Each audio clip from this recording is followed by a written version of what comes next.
Mr. Chris Blackburn. He's a security analyst and he's worked in the Indian subcontinent for over 20 years. He has also been awarded for his work on security, human rights and democracy. Welcome to WION, Mr. Blackburn. Right, Mr. Blackburn, our correspondent, my colleague Idris, just showed us the mounting anger there in Srinagar. I want to ask you, how was this terror attack of this scale on civilians in Jammu and Kashmir's Pahalgam different from the other attacks that has taken place in the valley? Hi, I can't hear the question, sorry. But I was asking you that how is this terror attack in Jammu and Kashmir's Pahalgam different from the previous attacks which has taken place in the valley?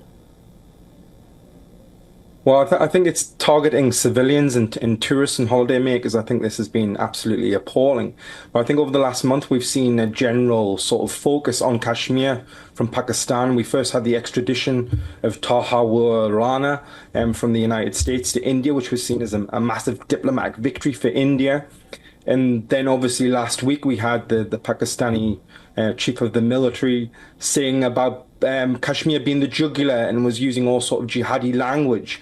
So I think over the last month, this focus on Kashmir, I'm not surprised there's been a terrorist attack like this, especially a group that's given responsibility, the resistance front, which is believed to be a Lashkar-e-Taiba front. I'm not surprised, but it's been absolutely appalling what's happened to those civilians in Kashmir. It's a very dark day for India.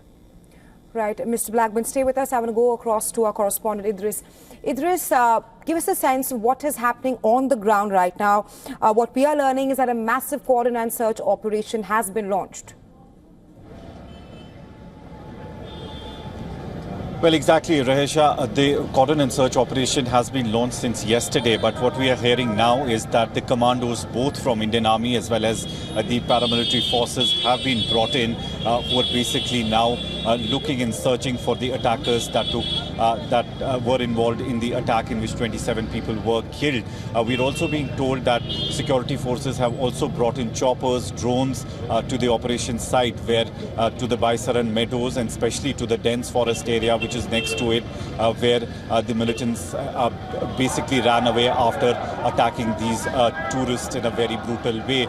Since then, we've also seen in early morning, Home Minister Amit Shah not only went to Baisaran but also took an aerial view of the whole Pahalgam, including Baisaran and the meadows included, and the adjacent areas around it, where the security forces believe that the militants could be hiding.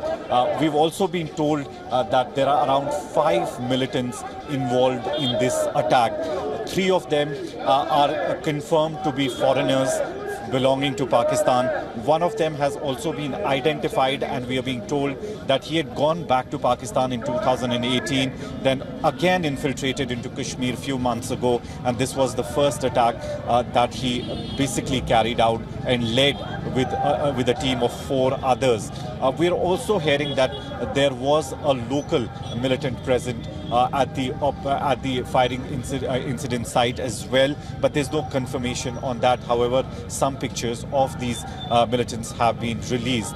On the other side, we're seeing a lot of condemnation, not only from across the country, but locally as well. We're seeing a lot of local people coming out on the streets since morning, whether it was the former Chief Minister of Jammu and Kashmir, Mehbooba Mufti, National Conference Party. Now, as you see in your visuals, Apni Party, which is led by Altaf Bukhari, everybody seems to be out on the streets. We've also seen traders' body, hoteliers association, as well as the students' bodies since morning, taking out these protests and condemning these attacks. I don't think there is anyone at least in Jammu and Kashmir, who kind of has supported this attack.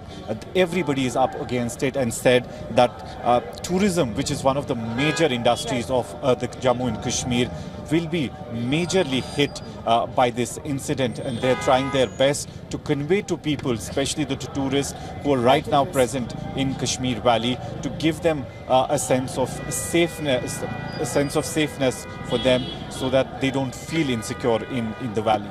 Right, Idris. I would now go across to our guest, Mr. Blackburn. Mr. Blackburn, you do speak of how this was a different terror attack because civilians were targeted. It was perhaps a 30-minute mayhem, but the question now being, how was this attack carried out?